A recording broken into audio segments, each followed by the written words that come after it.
చాలా మంది అనుకుంటారు ఏవో గొప్ప గొప్ప పనులు చేస్తేనే మనం బాగుంటామేమోనని. ఏమి చేయకర్లా. సరిగ్గా ఊపిరి పీలిస్తే మనిషికి 98% జబ్బులు రావు. మనం అదే పని చేయం. దాని బదులు డబ్బులు పెట్టి సిగరెట్ కొనుక్కుని కాల్చి చచ్చిపోవడానికి రెడీ చేస్తాం. మనం ఏం చేయాలి? గాలి ఫ్రీగా దొరుకుతుంది, అది పీల్చాం.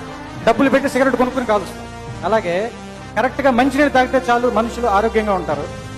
10 రూపాయలు పెట్టి వాటర్ బాటిల్ కొనుక్కోము, 60 రూపాయలు పెట్టి బీర్ బాటిల్ కొనుక్కుని తాగి పాడైపోతా ఉంటాం. Very simple. అలాగే చాలా, ఎందుకంటే ప్రపంచంలో గొప్ప విషయాలన్నీ దేవుడు, అమ్మా నాన్నలు ఫ్రీగా ఇచ్చారు మనకి. చాలా ఉచితంగా ఇచ్చేశారు. వాటికి ఖర్చే లేదు అసలు. వాటికి అసలు ఖర్చు పెట్టాల్సిన పని లేదు. కానీ మనం ఏం చేస్తున్నామంటే ఎక్కువ డబ్బులు ఖర్చు పెట్టి బ్యాంకాక్లు వెళ్ళి, దుబాయ్లు వెళ్ళి, అమెరికాలు వెళ్ళి మరీ అనారోగ్యాన్ని కొనుక్కు తెచ్చుకుంటానంటే దానికి వాళ్ళు మనం ఏమీ చేయలేరు.